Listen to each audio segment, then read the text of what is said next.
Have you ever heard of Melissa Richardson? Most of you probably have not. In fact, I'm pretty sure almost everybody has never heard of her. That's understandable because she's, in fact, my 4-year-old little girl. Melissa was due on May 10th, 2006. However, it was 2 days past my due date and she was still not born yet. May 12th of 2006, on a Friday afternoon, I went into the local health department of Naples, Florida, in order to have my normal health checkup. My mother came with me.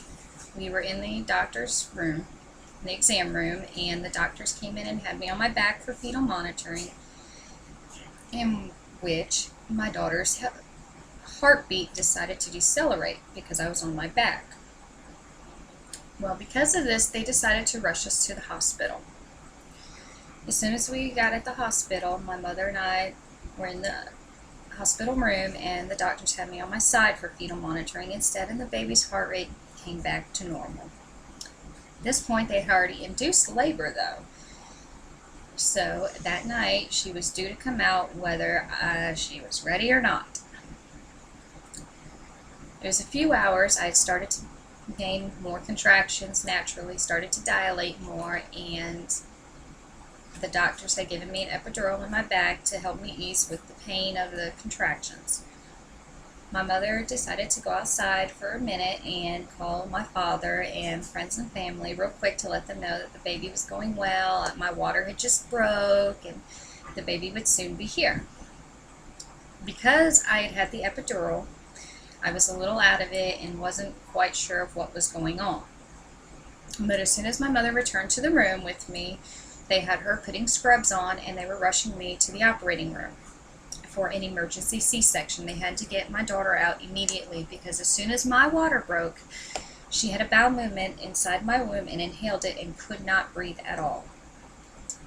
So as soon as we got in the operating room, it was about an hour or so, they got me open. In my stomach, there's a scar from a C-section, and my beautiful 8-pound, 14-ounce, 19 inches long baby girl was born.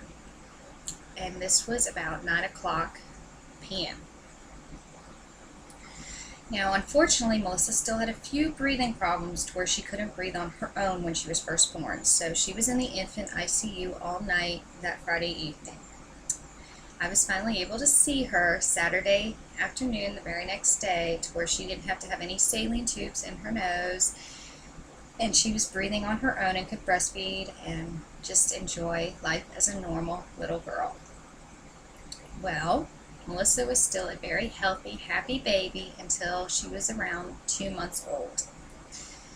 I was at work when my sister called me, because my sister would watch her while I was working, and said that my daughter was running a fever and she was crying and she was shivering as though she was cold, but yet when you would touch her skin or anywhere, she had a very high fever. It was extremely high for a child.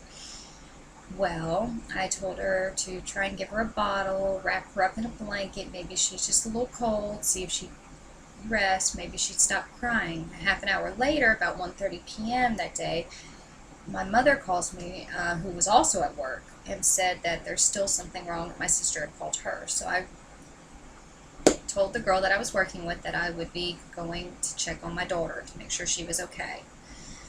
As soon as I left, I got to my house, and my daughter was still crying, still shaking ecstatically. I could not get her to stop. I could not get her to get a bottle. I called her doctor, a pediatrician. He immediately had me bring her in.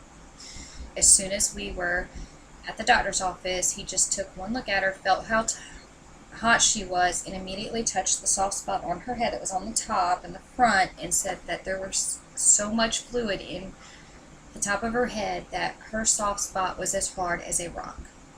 She was then rushed to the hospital, and they gave her a spinal tap in her lower back to try to drain some of the fluid, but because the local hospital did not have the proper equipment, we then rushed my child and I to Lee Memorial Hospital in Fort Myers. She spent about a week and a half there, and if she was not brought in that very night and taken to the antibiotics that they gave her, she would have died from spinal meningitis, which is what she had contracted.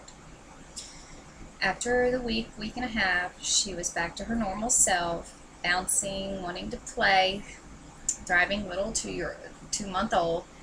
She is now 4 years old. She will be 5 on May 12th of this year, 2011. And she is healthy as can be, happy as can be, very energetic. So, unfortunately, Melissa had to go through quite a few trials and tribulations, which no child should have to go through, but it does happen here and there. As for how healthy she is, she loves to play, she loves to be around everyone, and like I said, she's now 4 years old and is constantly on the go. Not a problem in the world.